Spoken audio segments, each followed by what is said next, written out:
So hey guys, welcome to the channel, back at it again. So today I want to show you guys very important information about NIO going into the 2021 era, and that is of course the Europe expansion of NIO. Currently NIO is trying to penetrate inside of the European market, but they will have a few stuff that they have to do in order to be successful. And today I will be discussing one of the topics that's really important because I see NIO going really big into 2021. I'm really bullish on NIO as an investor and as a believer that the company might succeed outside of China. And today I was scrolling down the internet and I saw a post that was showing that NIO is actually hiring people for their Norway showroom. So if you guys don't know, NIO wants to expand outside of China, and I saw a post where it showed that NIO is actively hiring people on their LinkedIn page for Oslo, Norway. That's huge, guys. I don't know. I was really stoked about that news when I saw it, and I went onto LinkedIn and I checked myself, and it's actually true. They are really trying to get their foot into Norway, which is amazing. That's really good news for us NIO investors, because I believe that NIO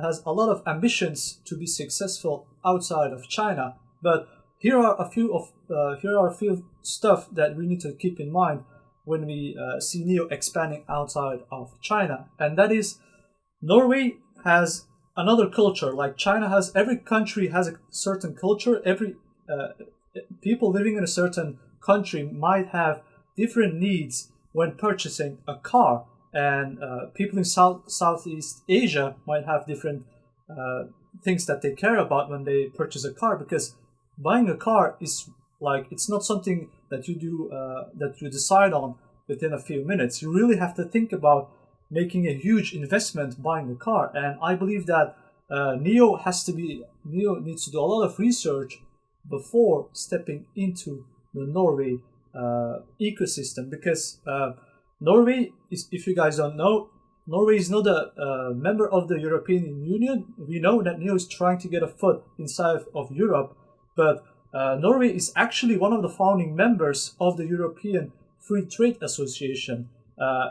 It started in the 1960s, and they are one of the core founders of that association, which is big. But in other words, NIO actually needs to understand what the Norwegians actually want when they purchase a car, because what do the Norwegians look for? Like when they purchase a car, it might be something very specific that they want, because every country is different, like I mentioned before, and NIO needs to do a lot of research on what the Norwegian people actually want when they decide to purchase a certain car, and that's going to be really important. I believe that NIO has to do a lot of research, and they need to have a really strong marketing plan in order to succeed outside of China, of course. So Europe has different needs compared to Southeast Asia, and the marketing strategy will be very different from country to country. So let's say that Norwegian people might want something specific when they look for a car.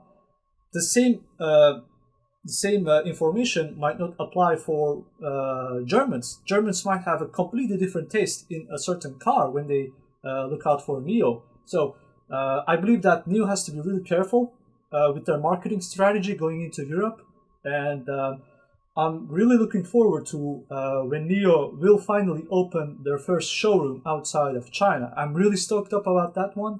So make sure to subscribe to the channel if you want to stay up to date about the latest NIO news. I will be covering NIO day in, day out, and I will be keeping you guys up to date with the latest share prices. Like currently they're hovering around the $50 mark, and I will keep you up to date with the share prices, with the charts, and with the latest NIO news. So subscribe to the channel if you want to see what I'm talking about. So thank you so much for watching, and I will see you next time. Peace out.